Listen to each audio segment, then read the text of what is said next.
Salut les amis, j'espère que vous êtes en pleine forme. Bienvenue dans la 9e vidéo, déjà 9e, de notre série de rentrée.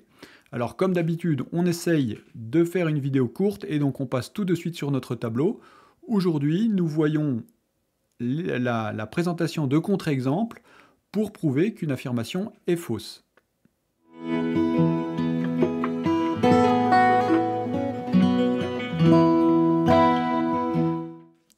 Alors en mathématiques, quand je veux prouver une affirmation, par exemple, hier nous avons prouvé que toute suite convergente est bornée, il ne s'agit pas de dire, bah tiens, je vous montre 3 suites convergentes et on voit qu'elles sont bornées et donc ça sera vrai pour toutes les suites. Non, évidemment, là il faut le démontrer pour toutes les suites, c'est-à-dire d'une manière générale. Par contre, à l'inverse, quand on veut prouver qu'une affirmation est fausse, par exemple ici, la réciproque de la propriété d'hier, toute suite bornée et convergente, si je trouve une seule suite bornée mais qui n'est pas convergente, bien dans ce cas-là, ça prouvera que l'affirmation est fausse. Parce que si l'affirmation dit tout de suite, c'est tout de suite. Il n'y a pas de... En français, on dit souvent l'exception confirme la règle. En mathématiques, il n'y a pas d'exception qui confirme la règle. Si c'est tout de suite bornée doit être convergente. Si je trouve une seule suite bornée qui n'est pas convergente, eh bien ça prouve que l'affirmation est fausse et que la propriété est fausse. Alors qu'est-ce que ça veut dire qu'une suite est bornée? Ça veut dire qu'elle reste dans un intervalle entre petit m et grand M.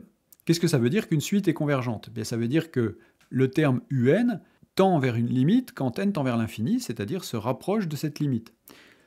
Une suite bornée, on ne précise pas du tout que les termes vont se rapprocher de quoi que ce soit. On dit juste que les termes vont rester gentiment dans un intervalle, mais on ne précise pas du tout que ça va se rapprocher d'une certaine valeur.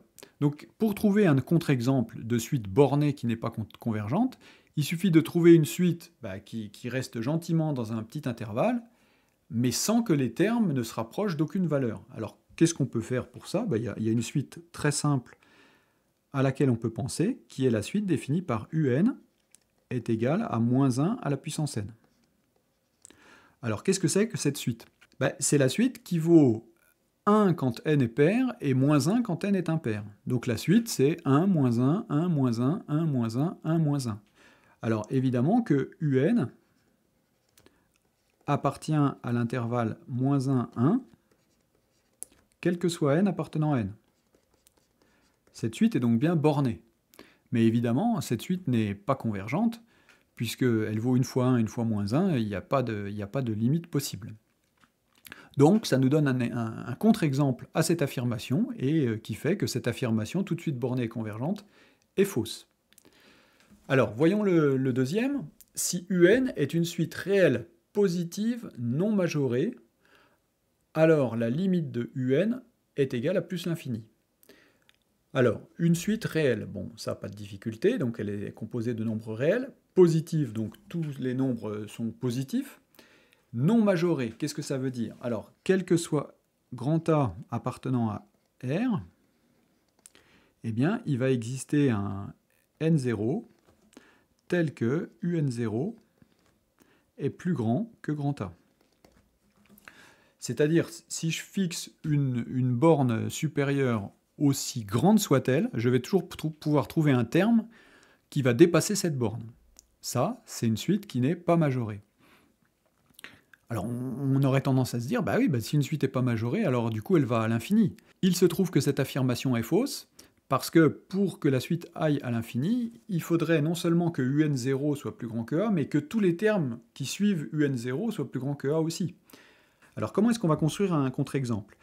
On va s'inspirer de ce qu'on a fait précédemment. On va dire que si n est pair,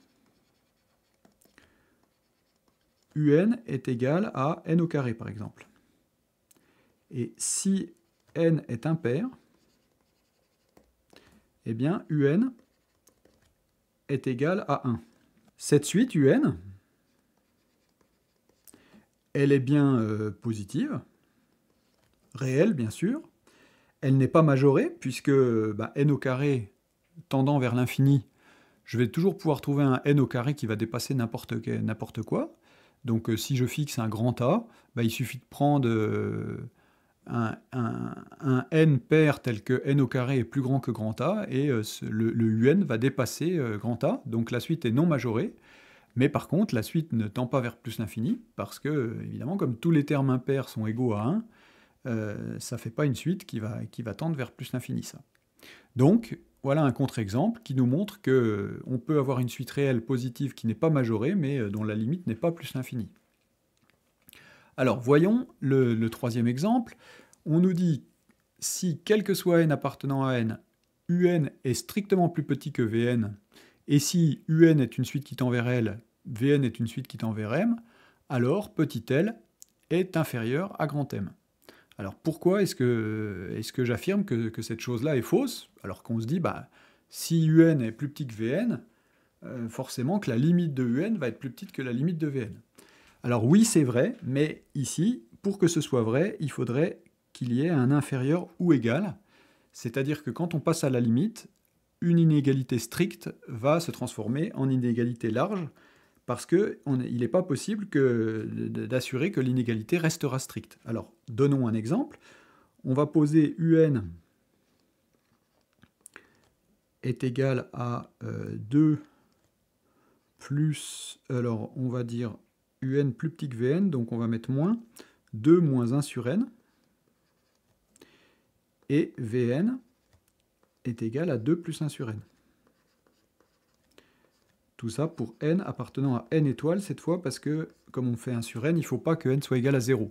Donc en gros, un c'est 2 moins un petit peu quelque chose, et vn c'est 2 plus un petit peu quelque chose. Alors du coup, il est clair qu'on a bien un plus petit que vn, puisque un est strictement plus petit que 2 et vn est strictement plus grand que 2.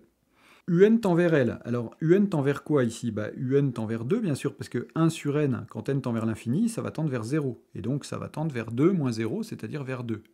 Et puis, Vn, lui, il va tendre vers quoi? Ben, pareil, il va tendre vers 2 aussi, puisque 1 sur n va tendre vers 0, ça va tendre vers 2 plus 0, c'est-à-dire vers 2. Et donc, du coup, qu'est-ce qu'on a? Ben, on a 2 qui n'est pas inférieur à 2, qui est inférieur ou égal à 2, éventuellement, mais pas inférieur strict. Et donc, nos deux suites, un et vn, nous donnent un exemple de couple de suites pour lequel on a une inégalité stricte au niveau des termes de la suite, mais l'égalité des limites. Donc, ça veut dire que quand on passe à la limite, on doit transformer les inégalités strictes en inégalités larges. Très bien, alors voyons le quatrième exemple. On nous dit si L est positif et si la suite valeur absolue de un converge vers L, alors soit la suite un converge vers L, soit la suite un converge vers moins L. Alors il se trouve que ça c'est faux aussi, parce que la suite un peut avoir des termes qui sont positifs qui se rapprochent de L, des termes qui sont négatifs qui se rapprochent de moins L, et avec des termes qui alternent une fois positif, une fois négatif. Et du coup, ça ne marchera pas à nouveau. Donnons un exemple. On veut donc une suite pour laquelle la valeur absolue converge vers une limite, mais que la suite ne converge pas, ni vers L, ni vers moins L. Alors, prenons la même suite que pour le premier, si je prends un est égal à moins 1 à la puissance n. Alors, évidemment, si je prends valeur absolue de un, ça c'est égal à 1. Donc, valeur absolue de un, c'est une suite, la suite définie par valeur absolue de un, c'est une suite constante, toujours égale à 1. Ça veut dire que cette suite, eh bien, elle va converger vers 1. Valeur absolue de un tend vers 1 quand n tend vers plus l'infini. Mais pourtant, on ne peut pas dire que la suite un tende ni vers 1, ni vers moins 1. Puisque c'est la suite moins 1 à la puissance n, donc qui alterne, moins 1, 1, moins 1, 1, moins 1, 1, il n'y a pas de convergence. Donc, si la suite valeur absolue de un converge vers L, eh bien, un ne converge pas forcément ni vers L ni vers moins L. Ça peut être une suite qui n'est pas convergente, et on en a un exemple ici. Alors, voyons l'exercice que nous allons traiter demain dans la vidéo numéro 77. Alors, déterminer les couples de réels AB tels que on a le produit AB plus A qui vaut 32 et le produit AB plus B qui vaut 35. C'est un petit exercice qui n'est pas très difficile et qui va me permettre de parler de la notion de raisonnement par analyse-synthèse.